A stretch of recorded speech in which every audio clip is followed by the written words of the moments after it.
Assalamualaikum warahmatullahi wabarakatuh. Pada pertemuan kali ini kita akan membahas mengenai potensi sumber daya alam dan kemaritiman di Indonesia.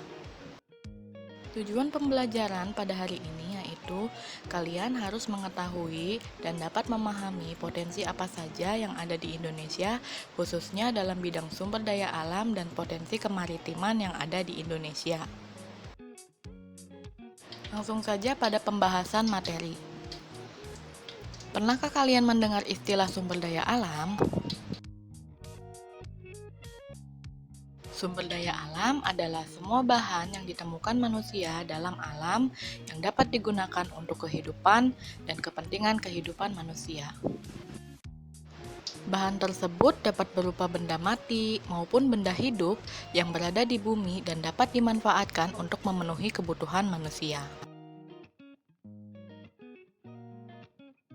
Berdasarkan sifatnya, sumber daya alam dapat digolongkan menjadi yang pertama adalah sumber daya alam yang dapat diperbaharui.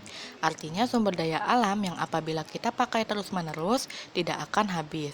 Yang kedua adalah sumber daya alam yang tidak dapat diperbaharui. Artinya sumber daya alam yang apabila kita pakai terus-menerus akan habis. Contohnya minyak bumi dan gas mineral. Sumber daya alam yang tidak dapat diperbaharui juga terdiri dari dua jenis, yaitu sumber daya alam hayati dan sumber daya alam non-hayati.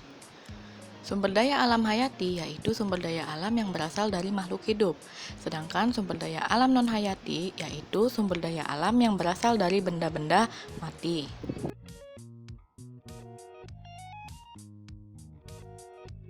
Berdasarkan lokasinya, sumber daya alam terbagi menjadi sumber daya alam terestis dan sumber daya alam akuatis. Sumber daya alam terestis yaitu sumber daya alam yang terletak di daratan, contohnya hutan, daerah pertanian, dan barang tambang.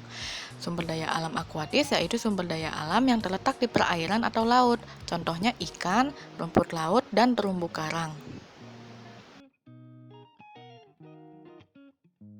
Selanjutnya, kita membahas mengenai potensi sumber daya hutan.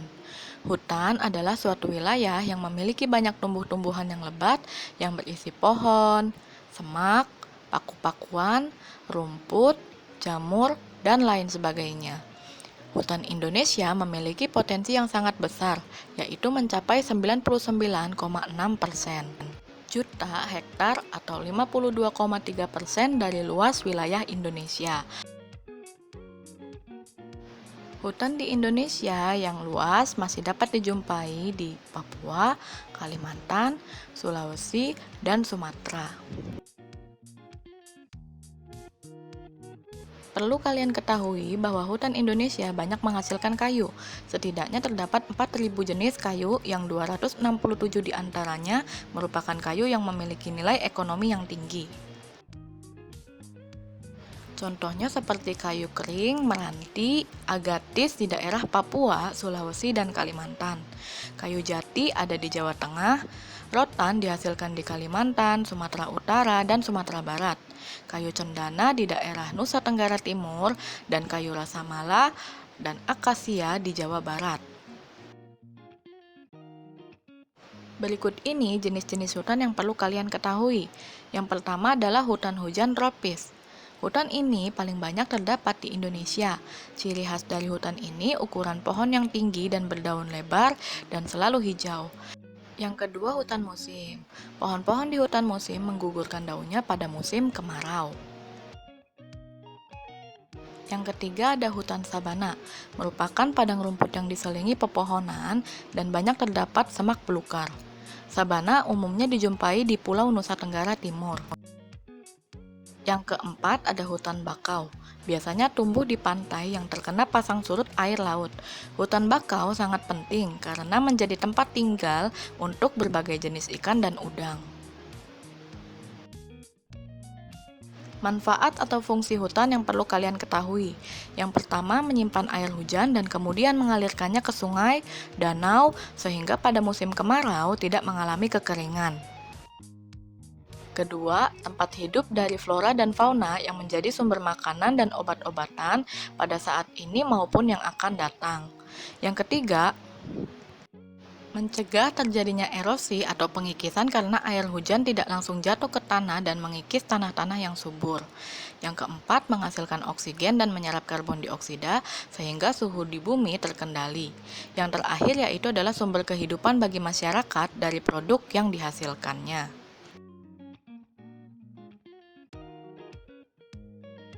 Selanjutnya, kita akan membahas mengenai potensi sumber daya tambang yang ada di Indonesia.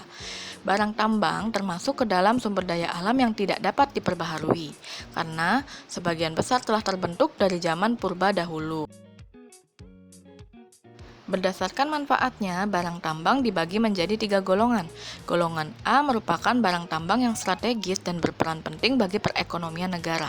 Contohnya batu bara, minyak bumi, dan gas alam. Yang kedua, golongan B merupakan barang tambang yang vital dan penting bagi kehidupan orang banyak. Contohnya adalah emas, perak, tembaga, dan belerang.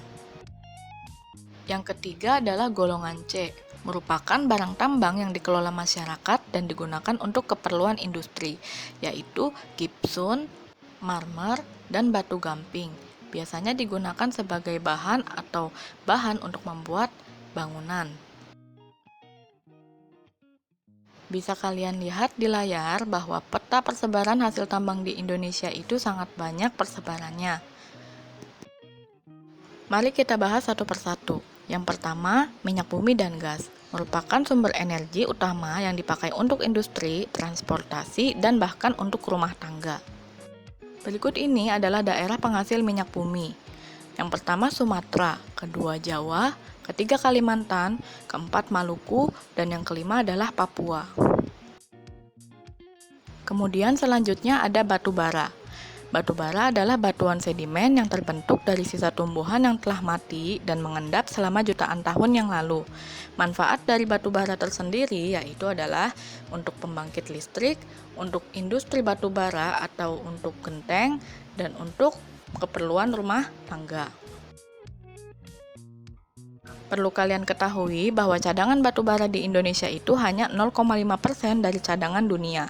Namun dilihat dari produksinya merupakan yang ke-6 terbesar di dunia dengan jumlah produksi mencapai 246 juta ton dan wilayah penghasil batu bara antara lain ada di Sumatera Barat, ada di Sumatera Selatan, dan ada di Kalimantan Timur.